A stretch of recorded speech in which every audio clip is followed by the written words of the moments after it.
If you're watching this on YouTube, you might have noticed that this episode is a week delayed. But if you want to get early access to our episodes, consider becoming a paying member. If you enjoyed this episode, please subscribe and share it with your friends. Thank you for all your support. The origin of our universe is the greatest mystery of all. Why is there something rather than nothing? Further still, how did we come to exist in a world with such precise laws of nature and complex creatures? As we shall see, how we answer these questions determines everything, from the meaning of our lives to the secrets of our futures. Hello and welcome to the Mystery of Existence. I'm Jack Symes and I'm delighted to welcome you all here to the beautiful Royal Institution Theatre. Without further ado, please welcome to the stage one of Judaism's most innovative and insightful big picture thinkers, Professor Silvia Jonas. The world's most famous atheist and recently ranked the world's most influential thinker, Professor Richard Dawkins.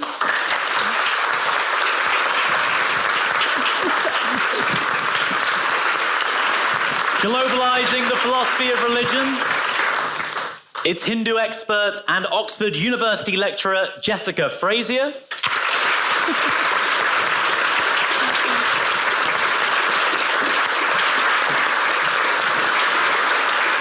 And last but certainly not least, one of the biggest names in all of Christian philosophy, Professor Richard Swinburne.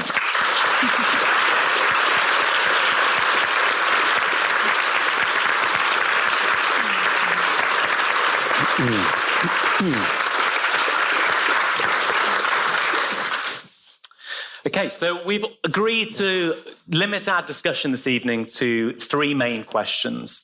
They are why there is something rather than nothing, how our laws of nature ended up being fine-tuned for the existence of intelligent life, and where our natural environments and complex organisms came from. What's the origin of life more generally?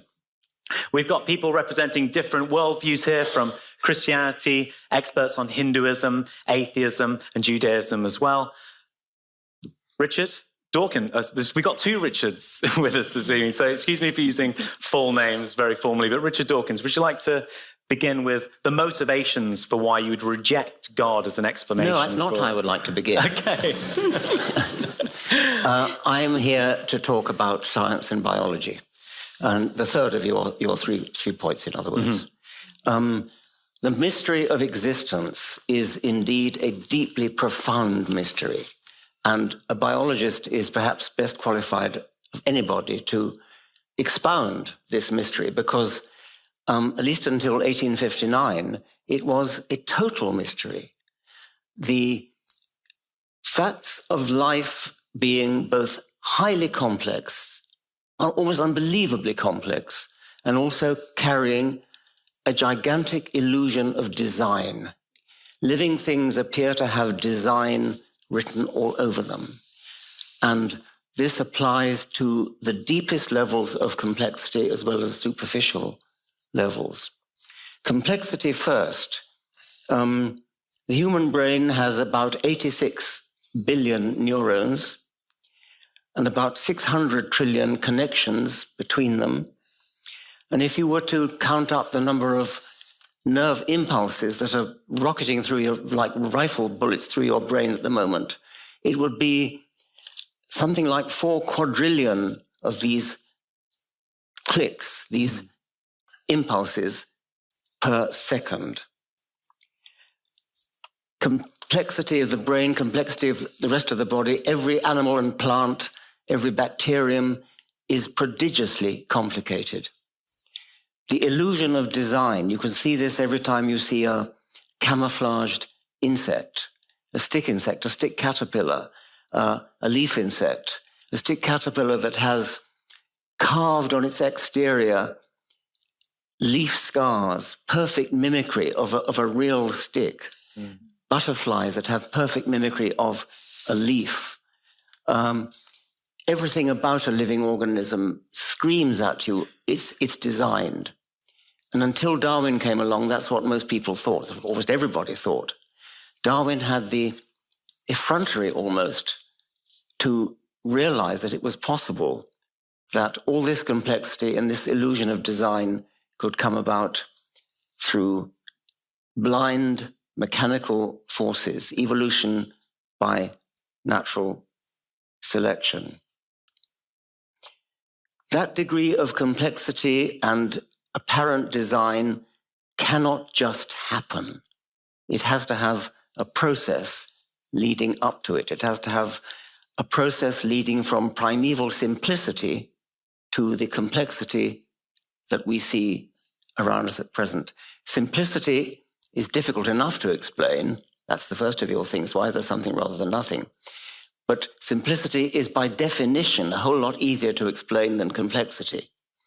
And Darwin's theory of evolution by natural selection, in its most general form, is the only explanation we know that can lead from simplicity to complexity, which is why I stick my neck out and say that if there is life elsewhere in the universe, and I think there probably is, but if there is, then it will be Darwinian life. Every other detail may be different from life on this planet, but one thing I would bet on is that it will be Darwinian life. It will have come about by some version of random variation followed by non-random survival. That is the only formula I believe we know that is capable of lifting simplicity to the level of complexity. It gets a lot of help on this planet and probably elsewhere from what I've called evolutionary arms races. It's one thing for animals and plants to be adapted to the climate. That's relatively simple. But what happens in nature is that you have enemies which are evolving at the same time. And I think Darwin realized that the prodigies of complexity that we see are mostly the result of arms races. He didn't call them arms races, but he meant it. Arms races between predators and prey, parasites and hosts, males and females. When you are surrounded by other things that are evolving at the same time as you are, then you get an escalation. And it's that escalation between predators and prey, parasites and hosts, etc., that gives rise to these extraordinary levels of complexity that we see.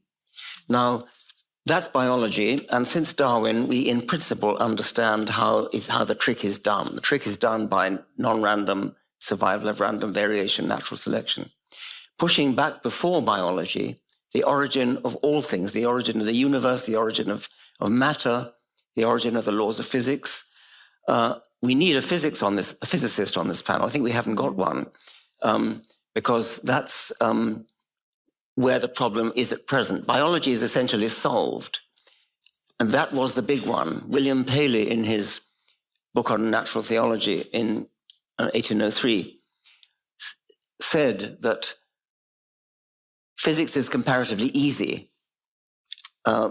It's biology that really demonstrates the role of the creator.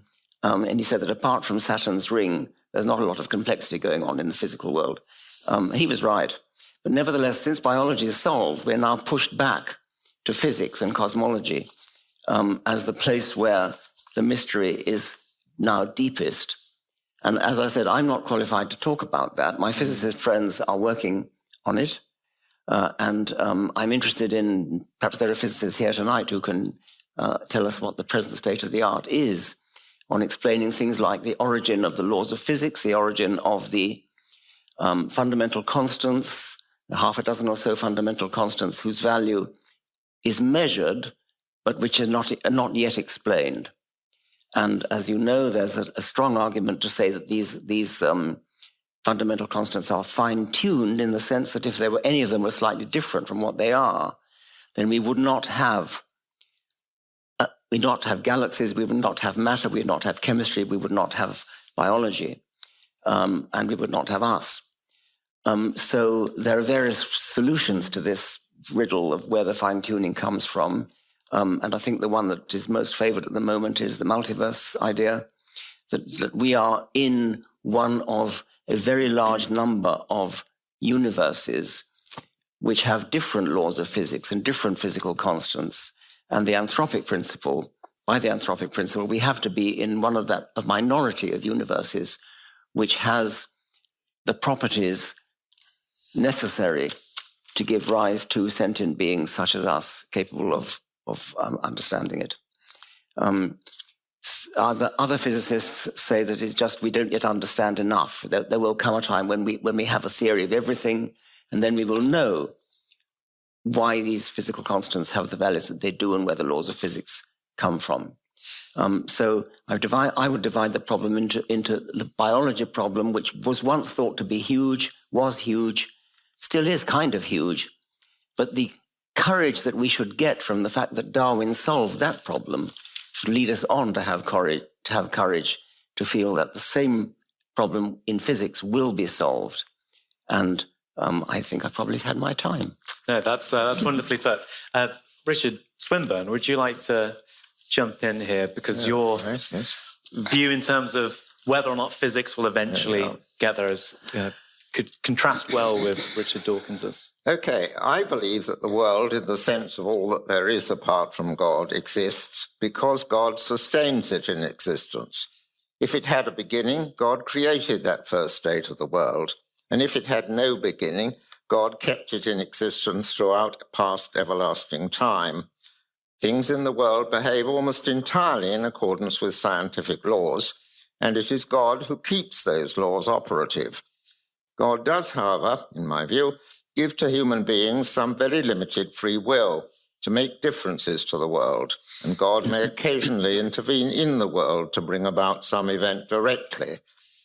I believe these things because I believe that theism, the hypothesis that there is a God, provides the most probable explanation of the most general features of the world, that there is a physical world, and the same applies if there is a multiverse, that it is governed almost entirely by simple, comprehensible laws of nature, and that those laws are such as to bring about in the course of time, including via the mechanism of evolution, bring about in the course of time human bodies, and those bodies are the bodies of conscious human beings. Theism is rendered probable by these data in virtue of the very same criteria as a hypothesis of science, history, or detective work is made probable by its evidence. These criteria are: 1, if the hypothesis is true, it's quite probable that we will find the data. 2, if the hypothesis is false, it's not at all probable that we will find the data. And 3, the hypothesis is simple. Theism is a very simple hypothesis. It postulates the existence of only one entity, not many, one substance, as philosophers call it, God, and it postulates about him that he is essentially everlasting and omnipotent, that is, able to do anything logically possible. So theism postulates that there are 0 limits to God's length of life and 0 limits to his power. 0 is a simple number, and so the whole nature of God is a very simple nature. All the other properties traditionally ascribed to God follow from these properties. For example, such a God is omniscient, that is, he knows anything, or to qualify that claim in the same way as the claim of omnipotence, that he knows everything logically possible to know, compatible with his omnipotence. Thus he will know of all actions whether or not they are good or bad. To know that an action is good is to have some inclination to do it. We humans, as well as having inclinations to do what is good, are also subject to counter-inclinations to do actions which are bad. The simplest and so most probable kind of God would not have bad inclinations, and so he will always do good actions. He will be perfectly good. Hence, God's omniscience and perfect goodness follow from his omnipotence, and so do all the other properties traditionally ascribed to God, such as being creator of any world there is. Being perfectly good, God would wish to spread goodness, to create more good things. We humans are good things. We have powers to reason and to make small differences to ourselves, other people, and the world. But most of the these great-making properties, which we have, with one exception, are properties possessed in far greater degree by God himself. But the one very good property which we possess and God does not possess is the power to choose freely between good and evil.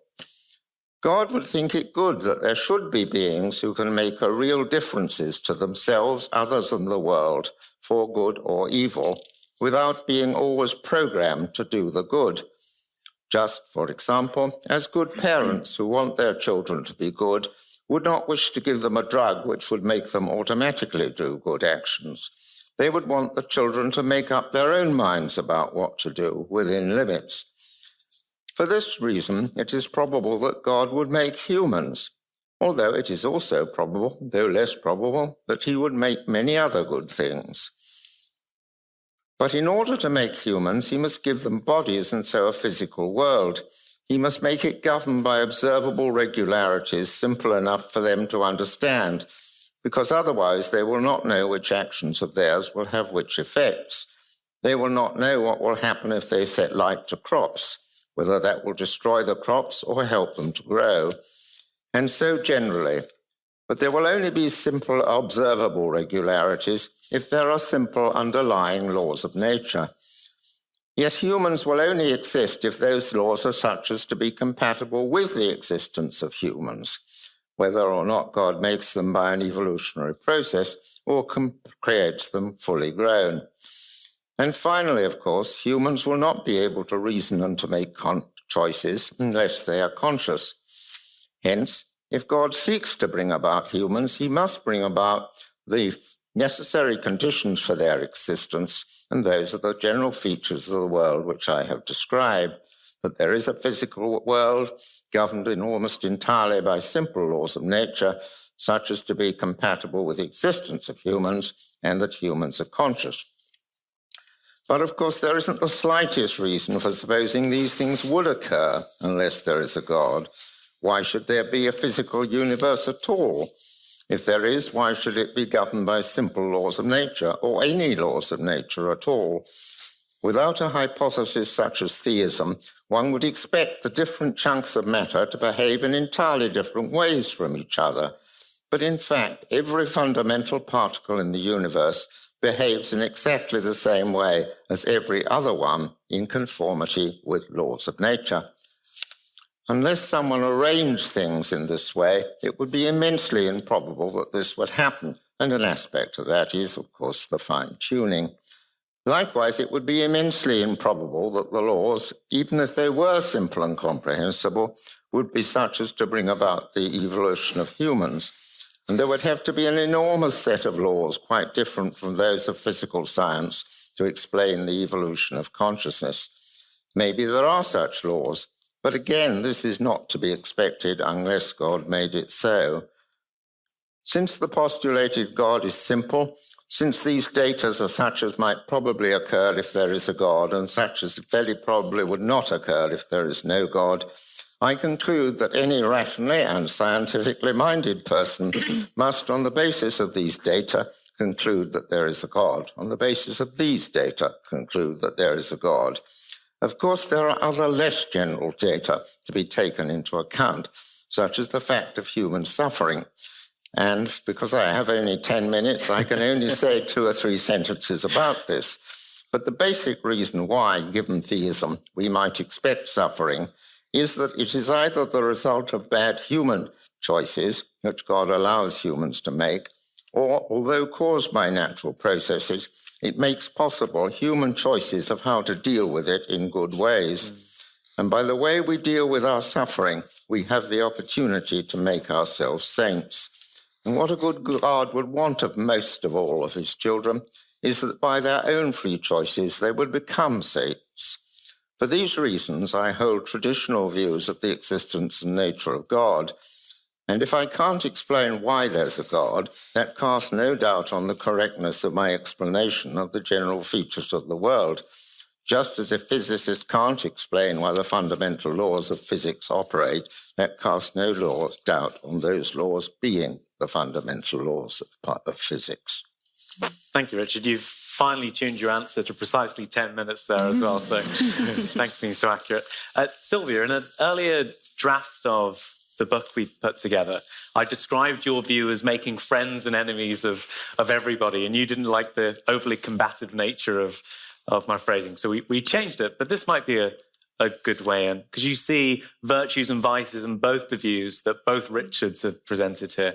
How would you approach the three mysteries we set out at the beginning, and, well, we're becoming less and less mysteries as we're having the discussion here, and also to compare your view with some of the others and begin contrasting them as well? Yeah, thank you.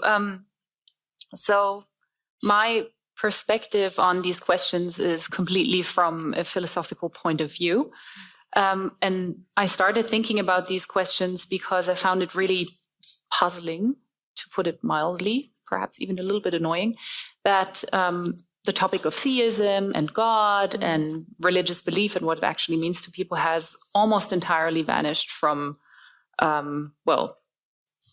most graduate syllabuses that I've seen. So even though now we're sitting here with people who are mainly or thinking to a large extent about these topics, theism is not really such a big issue anymore in philosophy departments. It's just ignored as a topic. And I found that strange because it seems to me quite obvious that it's a topic that many people have very strong views about, etc. Okay, so when I started thinking about the question of this evening, why is there something rather than nothing? For now, I'll focus on that big question, perhaps the biggest of metaphysics. I thought, there are, two extreme, I'll call it extreme positions you can have. You could say, if there is an explanation, there's going to be a scientific explanation, and that's that. There is another side that says, there is a God. That's a metaphysical explanation of how things are. And it seems that a lot of the debate is going on between these two sides, between these two extreme sides of the debate. My goal is to bring these questions, the big metaphysical questions about why there is something rather than nothing, back onto the philosophical center stage, as it were. So I want to find ways of thinking about these questions that are not going to be either condemned as religious in a way that many of us no longer find adequate or satisfying, or overly scientific. So in order to try and get you to see my point of view, I'd first of all like to draw your attention to the fact that to a question like, why is there something rather than nothing, we can give different kinds of answers. We could be looking for a causal explanation for why there is something rather than nothing. And causal explanations, typically we turn to the natural sciences too. Okay, so, and as we just heard, the sciences have certain answers up to a point, and we may expect many more answers from the natural sciences about things that right now seem mysterious. But causal explanations are not the only kinds of explanation that are out there. In fact, even within the natural sciences, many of the explanations that are in place are non-causal. And I'll just give a very simple example. When we ask ourselves why the number 7 is not divisible by 3, probably the explanation of this fact is going to involve some story about the primeness of 7, about this characteristic, which makes a prime number only divisible by 1 and by itself. So 7 would not be divisible by 3. We have thereby given an explanation of a certain fact, and that explanation was not a causal explanation. That's just, perfectly fine, happens all the time. So in the math case, one might say, this is something like a conceptual explanation. We said what it involves or what it entails to be prime. But there are other kinds of non-causal explanations. For example, we could explain certain item or a certain fact in terms of its purpose rather than in terms of its physical workings. For example, an explanation of a computer could involve a very complex description of how, I don't know, electrical signals interact with the hardware or something like that. But we could also explain a computer as a device that is designed to process and store information. So in that way, we would have described and explained the computer in terms of its purpose or in terms of its function. So you probably see where I'm getting at. I think that a question like, why is there something rather than nothing, might best be answered with an answer that concerns its purpose and not so much its cause. And the reason for that is that I think if we try to give a causal answer, almost necessarily we're going to, well, theism and scientists are going to run into some kind of conflict, which I think should be avoided. If religion is supposed to be taken seriously at all, it has to be in agreement with science, and that's just that. So that's also one of the things I assume. And only when we give a causal answer to this question, these two get into conflict. So I just mentioned that science, I think, should always have priority. But at the same time, I find that religious people's beliefs and convictions, and also religious people's experiences, should be taken seriously. Obviously, up to a point, there is a limit to what's reasonable and what isn't. But sometimes my impression is that people who have any sort of theistic inclinations come out as unreasonable on the utterly scientific picture. And that's something I would like to avoid. So what I'm looking for is a way of reconciling the positions from a philosophical point of view, a way of perhaps giving an explanation of the non-causal kind for the question, why is there something rather than nothing, from a point of view that doesn't reduce religious sentiments to wishful thinking. And I'll stop at that. That's great, thank you. Jessica, so Hinduism as a worldview or a religion, just as diverse as any other school of philosophy, African philosophy, European philosophy. So when we talk about Hinduism, we haven't got like a set of core doctrines like you might have Catholic Christianity or something like that. So I assume it's got lots of different ways it can help solve these three mysteries. I'm going to push you with a question, although you're going to set out your stall as well, because I'd want to hear as well your view within there as to whether there's any branches of Hinduism you think we can rule out, or whether there's some versions which are particularly helpful in solving these mysteries. Ooh, okay. So ruling out, it's not my job to rule out, but I will focus on one school that I think has kind of philosophy at its core. And in a way, by speaking to a range of global sort of philosophy stroke religions, particularly Asian ones, a particular one in Hinduism called Vedanta, I want to speak to a worldview that doesn't really see this and this view as in conflict. Right. So I start off by kind of just saying globally, there are a huge range of philosophies that take existence as their inspirational source for reflection.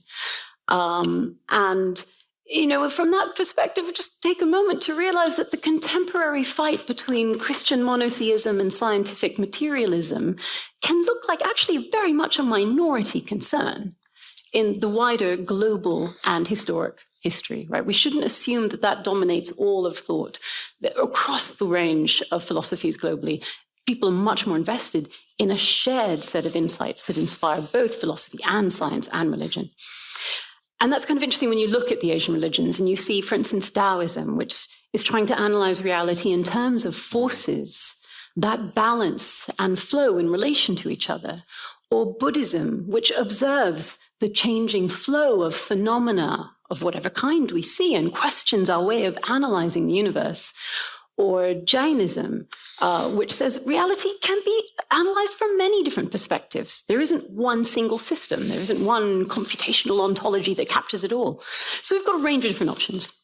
Hinduism interests me partly because it takes precisely the mystery of existence, the fundamental reality we see unfolding around us, as the core of its insights, at least in the tradition I'm looking at. So if you go back 3,000 years to a hymn in the Vedas called the Nasadiya Sukta that Carl Sagan cited in his classic series Cosmos, it starts off, Na asad asit no sad asit tadanim.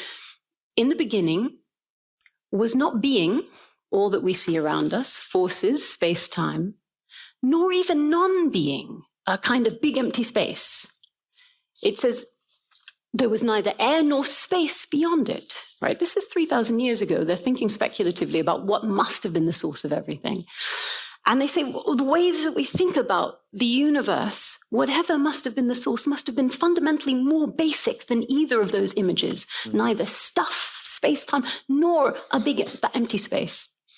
And this text goes on and says, at some point, something must have burst forth in energy, generated the forms and beings and forces we see. But this ancient hymn ends with, but who really knows? Right. So having had the mystery of existence, we now have the skepticism of quite a well-formed philosophical insight. Who really knows what the origin is? It says where it was, what it came from, how it happened. Even the gods come after the generation of existence. And the last line of this ancient text is, maybe the highest God in heaven knows. And then it says, or maybe it doesn't. Right. So there's this fabulous little moment of we have a deep question here for everyone to engage in, and we should not accept oversimple answers that take the easy route. Now, what we get is 3 different key insights that come out of this ancient text, right, which they think are true no matter which perspective you take on what kind of thing it is. Here's what we seem to find. 1, if we look at the causal and constitutive generation of the world, all that we see, everything is formed in some way and out of something. Roll that back, and what you have is a world of contingencies. Everything comes out of a certain circumstance. At some point at the bottom, you have to have something which is what we call self-existent. Right? Whether this is physics or whether this is religion or whether this is philosophy, something has to be there which was not formed by something else. Even if you have a circle causally, even if you have an infinite regress causally, then the whole thing has its nature innately, right? So what we get is a self-existent reality. 2, we get a self-natured reality. Everything could have been different as far as we can tell from how it is, right? Most of the things we can see being contingent, as we put it. Carpet could have been blue. I could have been redhead. I always wanted to be a redhead, right? Everything could have been different. These natures are contingent, but you can't have contingencies all the way back. That's seems to be by definition to the nature of contingency, so that you have to have something which is of its own character, a nature that generates the rest. So there has to be something which is innately self-natured. 3, there has to be something which has an immense generative, creative, causal power that is constantly working upward through all we see, and which, by the way, doesn't just generate the same thing over and over and over again like a repeating computer program. It generates level upon level of what we call emergence, right? So from the most fundamental level, whatever that is, up through the levels, whether it's to energy, whether it's to matter, whether it's atoms, chemicals, to organic life, to consciousness, to thought, to meaning, to stories, to emotions, to values, right? All of this clearly must be generated out of whatever is the foundation of existence, right? So these 3 insights, self-existence, self-nature, causal power, all for Hinduism must be the case, and that should be something everyone can agree on.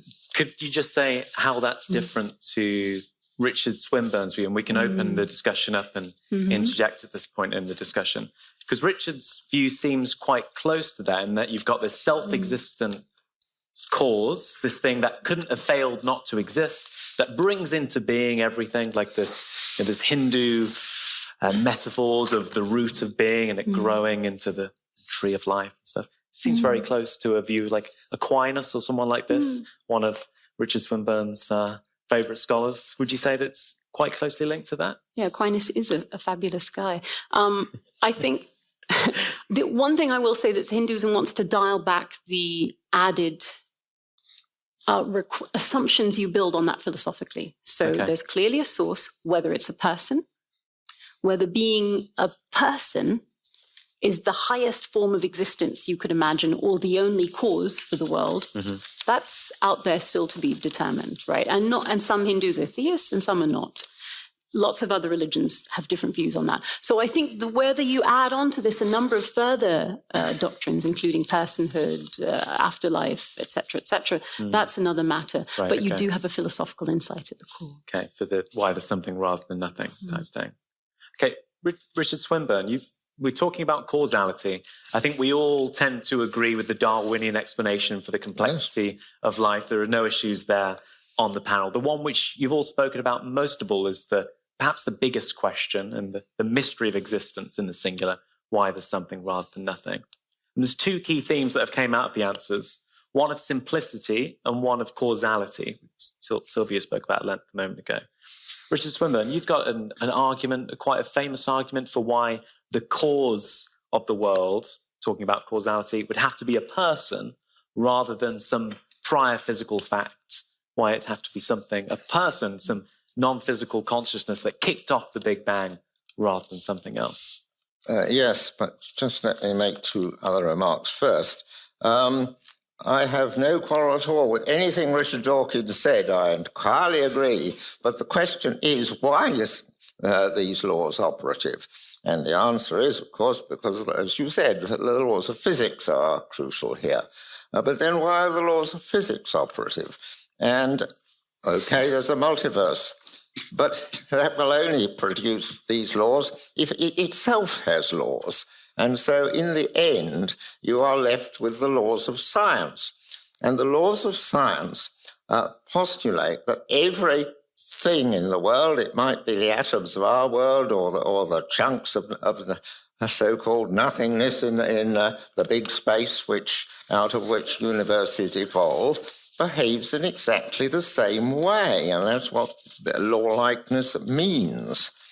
And it means that everything, just to take that we're talking about atoms, but the same applies to whatever the constitution of the multiverse is, it behaves in exactly the same way. And the question is why? It's no good just saying there's a law of nature. The law of nature just is that they behave in this way, full stop. So why do they behave in this way? And there are a large number of separate things. And unless something causes them to behave in the same way, we are left once again with a multitude of things. And that's why I think there's no scientific explanation of these things, because scientific explanation just consists in postulating that all of things behave in exactly the same way. And we want something a little simpler than that.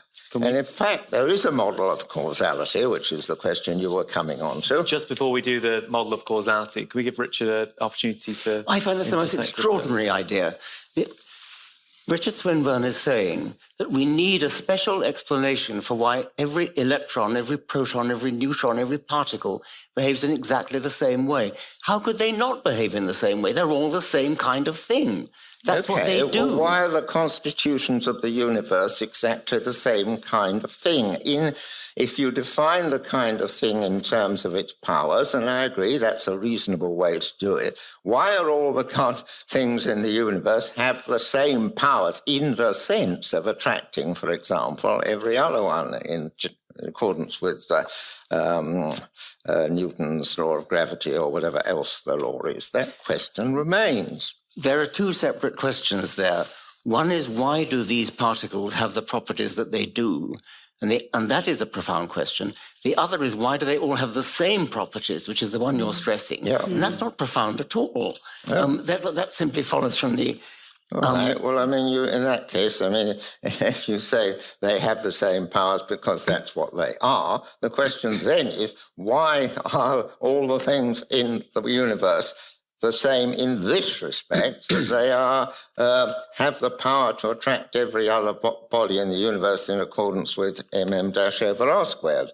That is why it remains. If you are saying that you need a God to explain why all these electrons and protons are behaving the same way, a God capable of doing that would have to be supremely complicated, and yet you're saying that But he's why? supremely simple. Why do you think he's got to be exceedingly complicated? Because he's got to hold all these electrons in his little hands.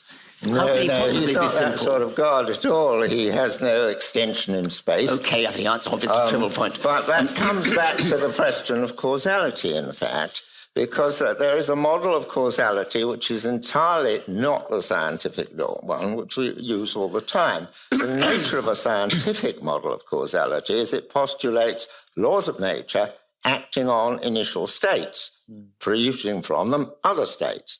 But if you are, the model of personal action is not at all like that. If you ask anyone of the audience, why are you here? They're not saying, well, there was a scientific law in virtue of which, etc., which led to my being here. They say, well, there were some interesting talks going on, I believe. I believe that they are coming at this time and that the way to get there is this. And I have the purpose of having these, and I have the purpose of getting here. So we explain all human behavior in terms of the powers of humans, in terms of their beliefs about what the effects of their actions will be, and in virtue of their desires to produce these beliefs. And that is a model by which we explain ordinary human behavior, which of course consists in a large number of atoms buzzing around in our bodies. But what explains them is something fairly simple: me. Jessica, do you want to come in on this point, on this debate about simplicity? And it's just an interesting case. That argument is made in about 700 by Indian texts. That there's a striking coherence across the range of phenomena that shape the universe. And the Buddhists, who are very anti the idea that there's a shared coherent thing going on, attacked it quite strongly. The response philosophically is what we call the counterfactual argument, which says basically if you didn't have some coherence that keeps things, that in a sense, a coherent nature unfolding in everything, you'd have a chaos. You'd have static. The Indian texts say humans would become elephants, would become seeds, would become trees at every given moment of the time. Right. So there is a coherence, but in a sense, it seems that what both positions share is essentially the observation that there's a coherent nature that constitutes the cosmos. Right. Without the cosmos, you wouldn't have that coherent nature. What that comes from is another issue. So maybe the issue is more whether coherence in itself, whether that unity of character that unfolds in laws and in the different materials we have is striking or not. Is it significant, or is it really doesn't really matter? Right. And some of that's about whether it could have been otherwise. Okay, good.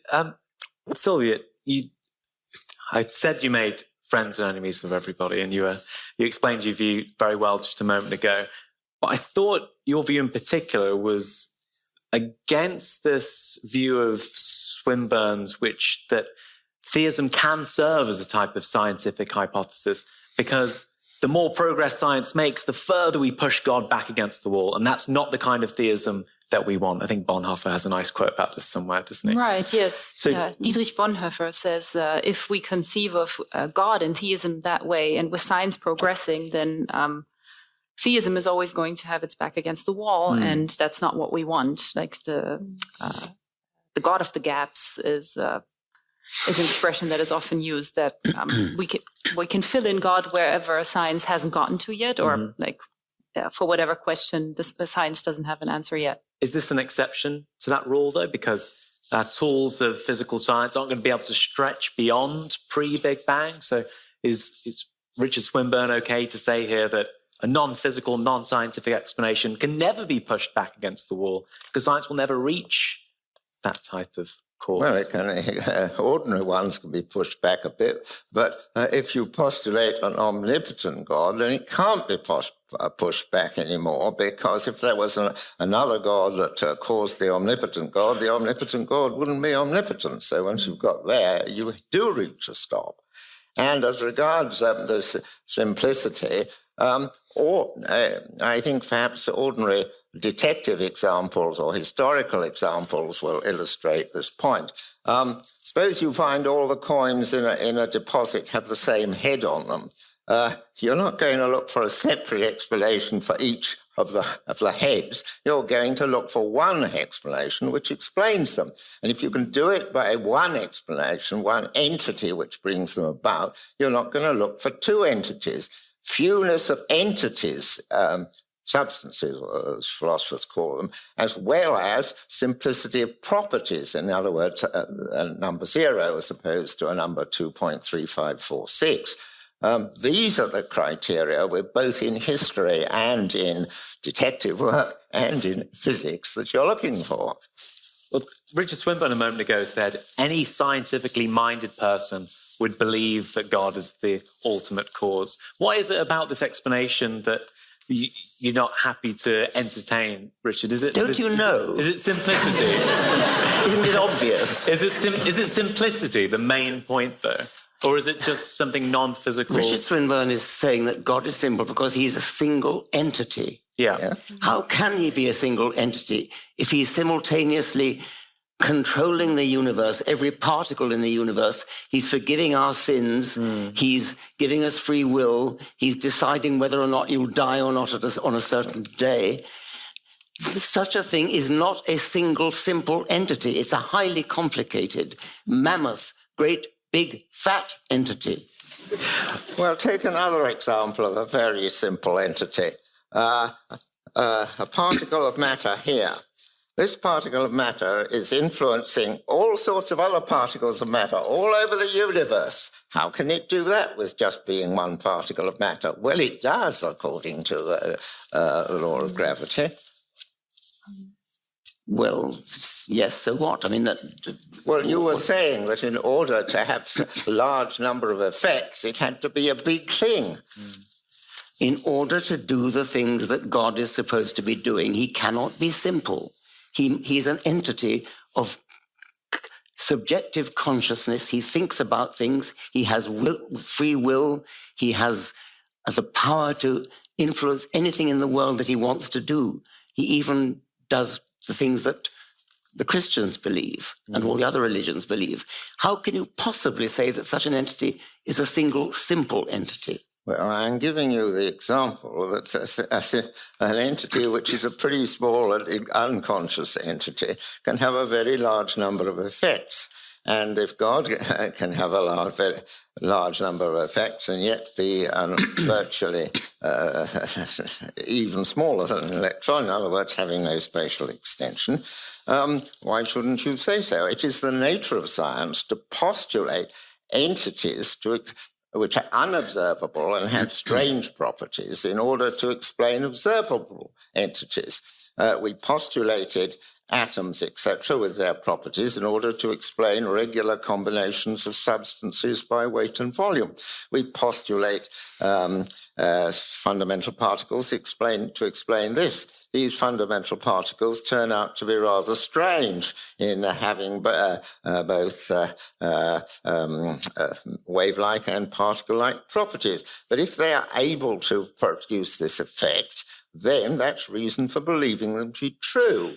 And of course you need an omnipotent being in order to produce all that, but you should go for the simplest one you can have. And the simplest one will have simple properties, and it will not be extended, because if it is extended, it would have parts, and they would have ways of behaving. Is Hinduism uniquely placed to solve this sort of tension here? So the criticism is the beginning must be just as complex as the thing that it creates, just kicks the can down the road. You've got the same problem further on, says Dawkins to Swinburne. Swinburne says, well, you need an uncaused cause, something separate.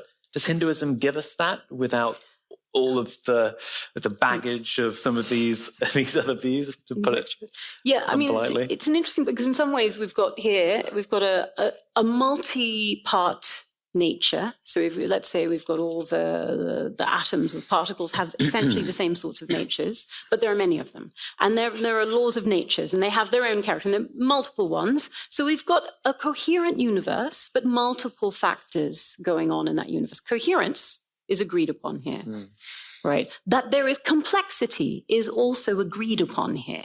So what exactly is the point of dissension? The point of dissension is whether those things are unified in something that is significant in and of itself. right? And I think here we want to say, it sounds like you want to say no. They're very different things coming together to make a cosmos. They have no intrinsic unifying character to them.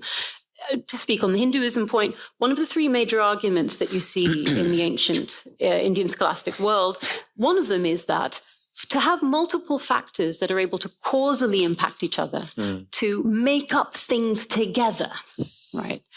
And in any sense, to form a shared cosmos, there has to be a link. There has to be some ontological underlying medium that allows them to have those connections and make a cosmos, whether they are laws or whether they're particles or materials or whatever. So on that account, it's hard to see how an utterly pluralistic universe works in that way. There must be some form of unity that links those factors and enables the coherent, complex universe to unfold, right? That seems to be the case. Whether you want it then to be a person with will and intention, that seems a bigger part of what's really at stake here. Okay, good. Does anyone want to come in on any of those points just there on the same topic? I just wanted to actually ask the question, because this is something that's really been puzzling me for a long time, how a being or an entity that is so different from ordinary mid-sized objects with causal powers can have the causal powers to bring about everything there is here. So I think that's something many people find very puzzling. And when you made the comparison with fundamental particles, and your argument was, well, we postulated these entities at some point. Eventually, we continued. The scientific story continued. We managed to unravel some of the mysteries. Those particles became less mysterious. The question popped into my mind, well, do you think potentially this is something that could happen with the divine entity as well? Like, because you made this comparison, so can science ever get to a point where perhaps, God is an unraveled mystery? Well, of course, I don't know where science will get to, but what science will get to is a scientific law. I don't know what the law will be, but it doesn't matter what the law will be. It may get to a beginning or it may not, but it will get to laws. And laws are claims about how every particle or whatever it's made of is going to behave in certain respects in exactly the same way. And I agree with Richard's point. You can think that as a defining characteristic of the constituents. That's fair enough. But the question is why the constituents have just the same finding. And that's why if you can you need to get beyond that if you're to have an explanation, because you've reached a terminus where everything is behaving in exactly the same way. And so it's worth looking at the other mode by which we explain things and explain personal behavior. Explain personal behavior in virtue of the powers of people. We've all got powers, pretty limited ones, and they differ a bit with each other, what we can do. We've all got beliefs, and that influences what we do. We've all got desires that influences what we do, and the beliefs influence the steps that we take to influence our desires. So, if you can explain in terms of one entity, it's not going to be a scientific one, but it could be a personal one, because you can explain it in terms of someone who is something like us. And I remember the Genesis starts with the God made humans in his image after his likeness. There are similarities, and the similarities are that in this respect he is a personal being. But of course his powers are immensely greater, and his knowledge is immensely greater, and his desires are for the good. We've got all this model. It's all ready. We've just got to blow it up a bit. It's ready there to explain things. So just one further question, because I was wondering about your exchange, the exchange between the two of you, and you were saying, well, this being would have to be infinitely complex in order to achieve all these things that the being allegedly achieves.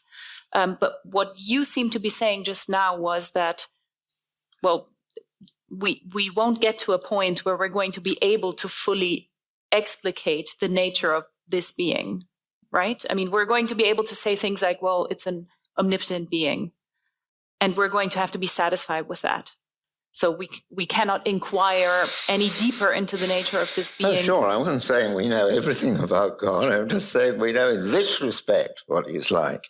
Oh, sure, of course, yes, obviously. If he's like us, we're not simple. Well, as regards us being, I mean, you are thinking of us as a chunk of brain or a chunk of brain plus body. These are the causes of our thoughts, but they're not the same as our thoughts. They are the causes of our desires, not the same as our desires. Do you think and they are the causes of us. But we have a unified attitude. I mean, when we hear a sound and see a light and so on, it's not that part of us hears a sound and the other part sees a light. There's a unified self which is seeing these things and which is aware of its own beliefs at the same time. Of course, it's causally dependent, at any rate on this earth, on a body, but what is dependent on a body is a centre of consciousness of which these are properties, and therefore the properties won't be extended in the sense in which the property of this carpet is square. Do you think God can read our thoughts? Can he read the thoughts of everyone in this room? Yes. All 8 billion people in the world? Yes. And he's simple.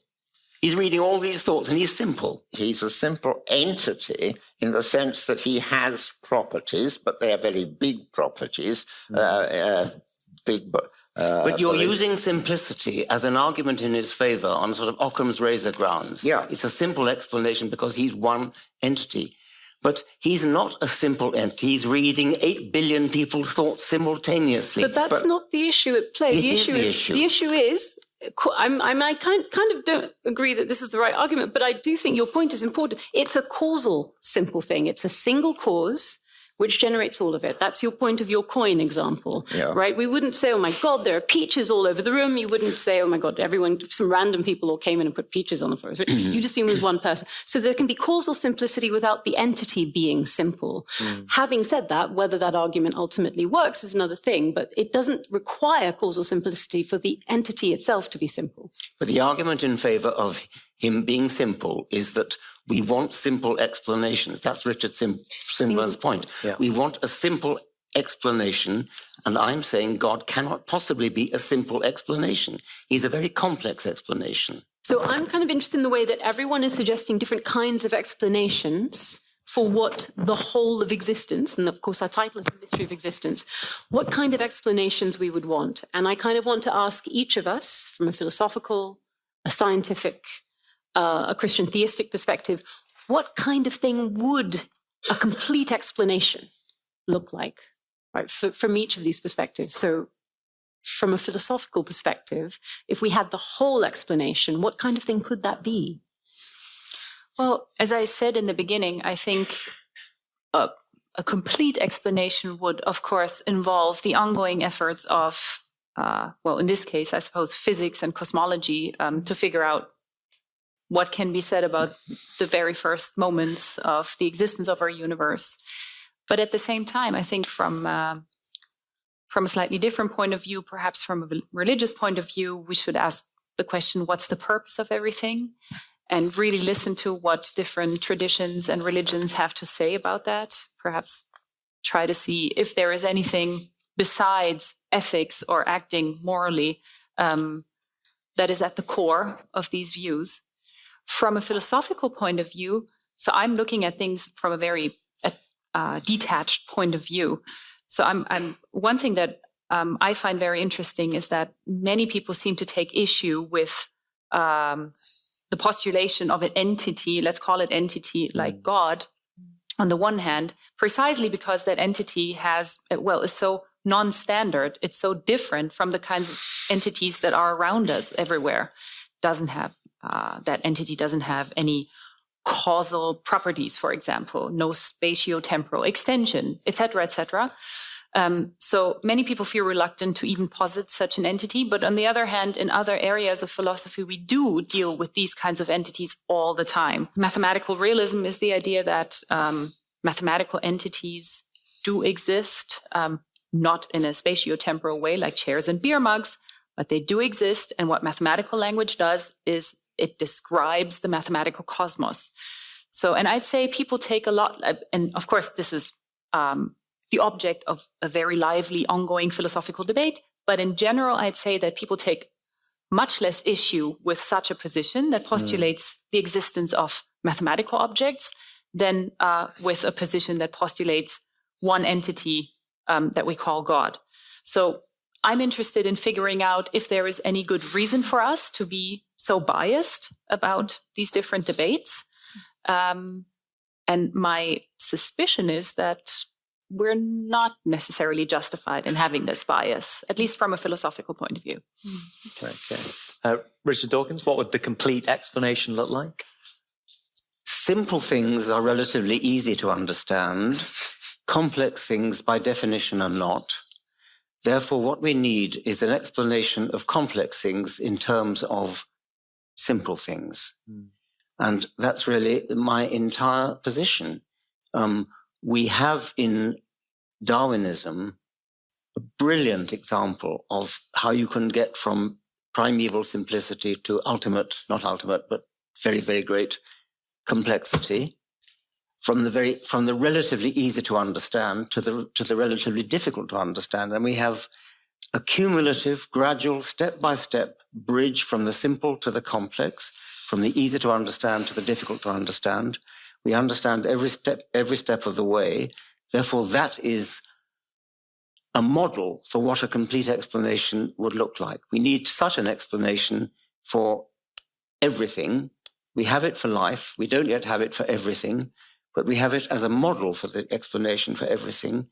And it should give us courage. The fact that Darwin solved the biology problem should give us courage to advance to the explanation for the relatively simple world of physics.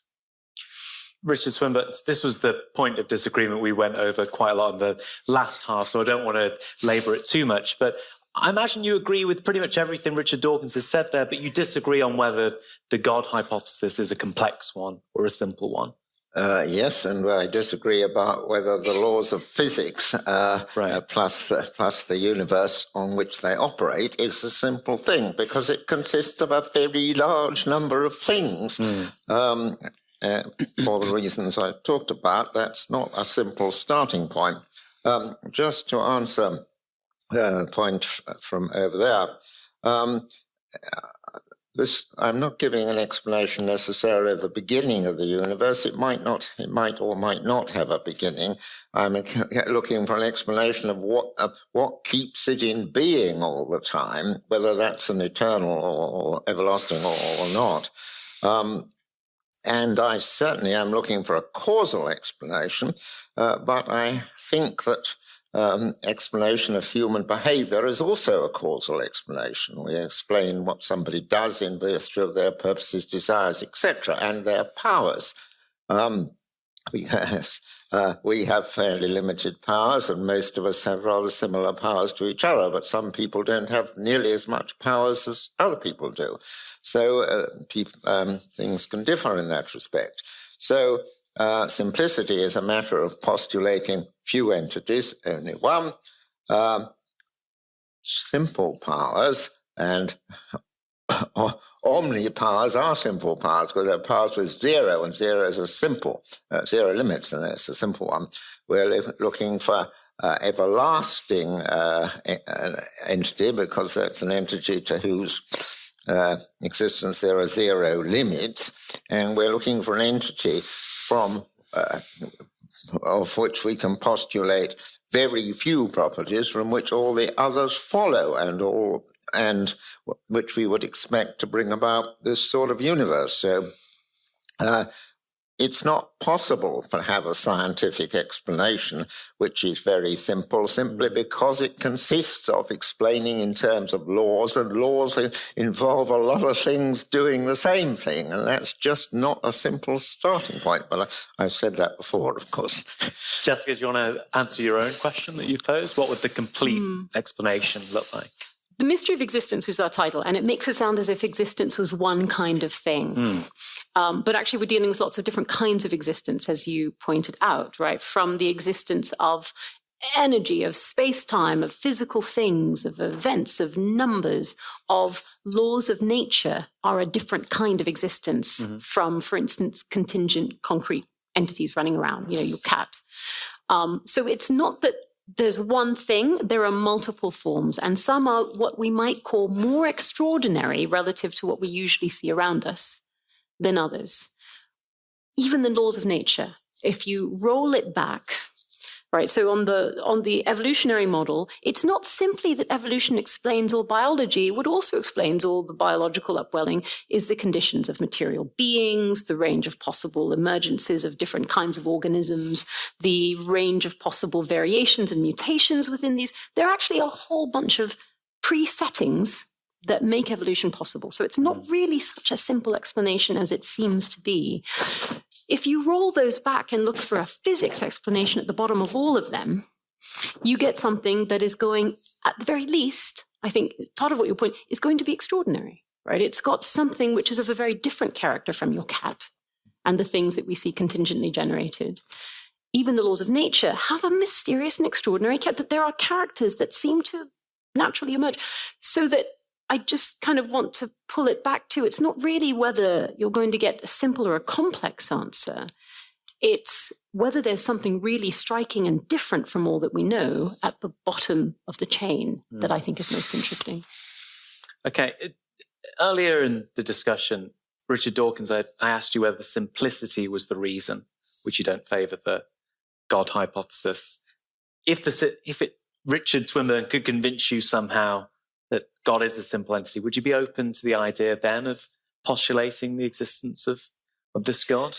Well, if he could convince me of that, but quite obviously the exact opposite of simple, so the question doesn't arise. Well, I'm just trying to see where, ultimately where the tension is and where the rejection is there, because typically people reject Richard's God on the basis of something like the problem of evil, something like that. The problem of evil is trivial compared to that, to this. I mean, the problem of evil could be solved by just saying God is an evil God. I mean, that's not a difficult problem.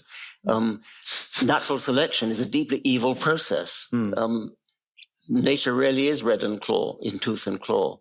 Well, interesting, Richard Swinburne, there's quite a few students in the audience today, and I think tens of thousands, if not hundreds of thousands of students studying religious studies in the UK have to study your response to the problem of evil as part of their exams. So I think it would be really interesting to go into a bit here. You mentioned in your opening statement that a God of the type you believe in would give us the opportunity to choose good or evil, to be free, and that's not a luxury that God himself enjoys. And then you might think that things like delicate topics, like people who are suffering with cancer or the genocides and wars and natural disasters. I think it'd be quite a difficult thing to say to somebody who's going through those indescribably problematic events that, this is a great way for you to develop your character. This provides the opportunity for you to be good or to leave this horrible regime, or this is a great challenge for you to overcome, curing cancer. And that seems like a difficult pill for a lot of agnostics who would like to move towards theism to swallow. Would you like to you'd like a lecture on the problem of evil? Well, I'd like to know what you'd say to someone who would... Well, I wouldn't say that to a person suffering. This is you have to just console them. It would be that's not what they want, an argument. But when they've got over their suffering, or when you are asking the question when you're not suffering and standing back and wondering why there is evil, then there is, I believe, an answer. All right. Well, it does start from human free will. God gives us, makes us what I would call mini creators. He gives us a share in his creative work. And he gives us a choice, which he doesn't have, of the sort of world we want to be, the sort of people we want to be, the sort of people we want our friends to be, the sort of people we want the world to be. And it will only be a real choice and matter if the bad choice has bad effects. If it was just a toy world where it was made little bad effects and little good effects, then people would think it wouldn't matter whether you were good or not. It's got to matter a lot. And, of course, it does matter a lot. We are in that position. To jump in, just so, because we've unpacked the character building and the reasons why the world's better because it contains those evils. I wonder how much evil would there have to be for you to say, now there's too much? How many people would have to die in these events? I wouldn't wish to put a number. How can you count these things? But I would make the point that, although it may not seem to the audience, 100 years is a very short time compared to an everlasting time. And if people suffer too much, they just die. There is clearly a limit. Whether it's too big or not, it's very difficult to decide. I don't think it is too big. But once you get the idea that it's somewhere along this line, it's a good thing, and too much would be, then it becomes just a matter of degree. But of course, there are evils which are not produced by humans, natural evils, disease, accident, etc., etc. And these two give choices to us how to deal with it. Are we going to keep all the food to ourselves, or are we going to share it? Are we going to feel sorry for ourselves, or are we going to try and cheer other people up? There are always choices for the sufferer as well as for the malevolent person, or a person who might be malevolent. Can I just interject here with one thing? So you say that there's like eternal happiness of heaven, of everlasting unity with God. It's nothing compared to finite suffering here in the world. But for a lot of Christians, there is a place of this everlasting, infinite pain and suffering, isn't there? So doesn't it not balance out on that? Well, I don't think what you're saying is that I think that a lot of people suffer in hell. I don't think anyone suffers in hell except through their own choice. That is to say, one of the the worst condition of humans can be to be full of hatred. And if they continually reject the good, I don't mean they reject the tenets of Christian belief. I mean they reject all the good they see and out for selfishness, and are quite happy to exterminate people and torture people. Then they've lost their sense of the goodness. And they wouldn't be happy in heaven. They wouldn't want to be in heaven. But heaven is for people who love the good and want the good. And most of us are not fitted for heaven, even at the end of our lives. And indeed, both Catholic and Orthodox Christianity allow for that possibility that we will end our lives without our fate being heaven or hell. On the Catholic view, as it were, the only alternative is purgatory, and in the end we'll get to heaven if we're put in purgatory. The Orthodox allow the possibility that we might go either way before the general resurrection. That is to say, our fate might not be determined at death. We might have to show ourselves one way or the other eventually. Just to open the discussion up here, Silvia, do you want to interject on this point? Sorry, I would like to ask a question. Actually, it's a question for Richard Dawkins, but inspired by what you just said. So, and it sort of, I think, illustrates my point of view. There is so much beauty in what you just said, and I can so much beauty in what you just said, and it gives a certain perspective on our otherwise completely random existence.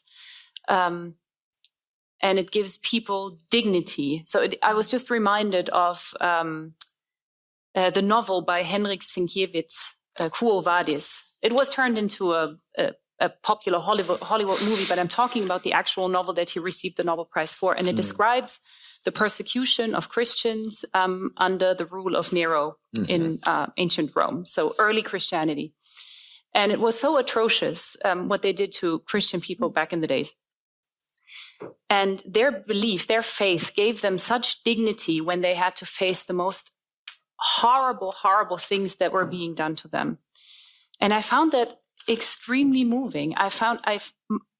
It's impossible to ignore the kinds of power that a religion and a religious belief can unfold. And it's something I think, as a philosopher at least, I want to respect. And that's something that belongs onto the syllabus of every good philosophy undergraduate course. My question for you, Richard Dawkins, is, on your worldview, what do you make of the belief of so many people in the world who are theists or have theistic inclinations? I'd say it's, we spoke about the numbers, or I mentioned them in the book. I think it's at least 95% or some number like that. 7% of the world are non-religious. That's right. 7% of the world's population self-identify as atheists. So the vast majority of people have at least some kind of theistic inclinations, whatever exact form they might be taking. Are all of these people only deluded? Is that the only thing we can say about that? Yes. Okay, then. I mean, what argument are you making? We don't decide such things by majority vote. No. So what I'm trying to say is that besides offering an explanatory, competing hypothesis to questions about the first instances of our cosmos, or perhaps about whatever sustains the cosmos, religion and theistic belief does so much more. And I think there should be a place in any philosophy thinking about this that respects all the different functions and benefits that theistic belief has. What more are you thinking of? What do you say does so much more? What are you thinking of there? Sorry? What are you thinking of when you say religious belief does so much more? Well, it makes sense of, as I said, it gives a sense to something that is otherwise completely unexplainable. When we look at the ethical dimensions of religious belief, it can give people guidance, how to behave, how to act with one another. It can give answers how to, as Richard Swinburne just explained to us, it can give us a way of facing, extremely difficult life situations, etc., etc. It gives comfort and consolation. Somehow it sounds a little bit like, it's, to me, I feel like it's a little bit more than that. When you say it like that, I assume what you have in mind is that it comforts us the way wishful thinking sometimes comforts us. That's exactly what you mean. Yes. So what do you make of the fact that there are people who are extremely educated, who have read your books, who know their way around in the natural sciences, and yet hold on to theistic beliefs? Well, many of them, if you actually ask them what they believe, it turns out that they are what they might call spiritual. What's the difference? Well, I'm spiritual. When I look up at the stars, when I look up at the Milky Way, I have an overwhelming emotional reaction to that. And you could call that spiritual. So when you say that highly educated people in science are religious, you want to ask them, do they actually believe, for example, that Jesus is the Son of God? Do they actually believe they're going to survive their own death? I would ask them that sort of question. Do you think that the people you're talking about believe they're going to survive death? Yes, I think I cannot speak so much for the Christian point of view, but I know of quite a few people who are scientists and who are observant Jews and who believe that the halakha, the Jewish law, is literally true. Yes, but do they believe they're going to survive death? Oh, that's It's a question That's a big question. It's a question Because that doesn't have the same prominent place in Judaism I know as it it has in doesn't. That's why Christianity. I asked it. I asked it precisely because that is a scientific question. The brain is what does the thinking. When the brain decays, do you think you're going to survive death? Do you think you're going to survive death? I don't know. I wish I had such a firm answer to it. Well, But I certainly don't think that I should dismiss somebody who believes it for good reasons. Good reasons meaning, a certain upbringing, a certain conviction that their religious tradition has a point, should just be disqualified as people who are engaged in wishful thinking. Just to interject here to bring Jessica in for a moment, just a point of agreement though, I think Richard Dawkins is fine, and you can correct me if I'm wrong, with those who are culturally Christian, who enjoy collective comings together and community building and the artworks and all. There are some good things that come out of religious community, which I think you'll both agree give people a sense of purpose and togetherness, strength, etc., and beautiful, wonderful art as well. The point, the disagreement though, is that it's just wishful thinking in terms of the scientific hypothesis that. Yes, I mean, the music and the art we're totally agreed about. Yeah. And there's no question about that. The beautiful literature, the book of Ecclesiastes, the Song of Songs, these are wonderful poetry. I gather they're even better in the Hebrew than in the English, but they're pretty good in English. But so what? I mean, that has nothing to do with the truth of propositions, which is a scientific proposition that when the brain decays, your personality survives. That is a scientific proposition, which seems to me at least very, very improbable indeed. So we just have a few minutes until we open the floor to audience questions. So I just want to make sure Jessica is able to jump in on some of these points before we do so. Just briefly on it. I mean, just on that particular point, even before this, Richard made the point about wishful thinking. That argument in the modern world originates with Sigmund Freud in The Future of an Illusion, who says wishful thinking doesn't make a thing true. It doesn't mean it's not true either, but it doesn't intrinsically make a thing true, right? So it's a well-established kind of point. Just to note, maybe of that 93% of the world's people who are considered religious, I don't think they're all considered theists. I think a lot of those people would be, for instance, in China. I think a lot of them will be in India. Some of those will be, some will not, right? So there's a huge number will be Buddhists. There are a huge number who would say to the problem of evil, we were never promised. The idea that we're promised a world where everything's going to be perfect all the time is actually quite an odd presupposition. It's not that everybody automatically lives with that as the thing. And the idea then that we're kind of resentful if everything isn't perfect. Oh dear, it's a bad world. There's a long precedent, both in Western and in Asian religion, that what makes life meaningful isn't whether it's nice all the time, right? It's whether it has an intrinsic value. And the idea that if you make time and space and agents and agencies who have to go through things and deal and experience, you're always going to have a mix of the good and bad. You don't get to preload that with a sort of a rosy glow. So it may be that being itself is what makes it good or bad. Either you affirm that there exists these things or you do not. If you do, you have to take what comes. But the problem of evil is a very particular problem within a particular set. Just before we leave the theatre, please join me in thanking all of our panellists and all of the people working behind the scenes and the Global Philosophy of Religion Project for making tonight possible. Thank you very much. Thanks, Emily.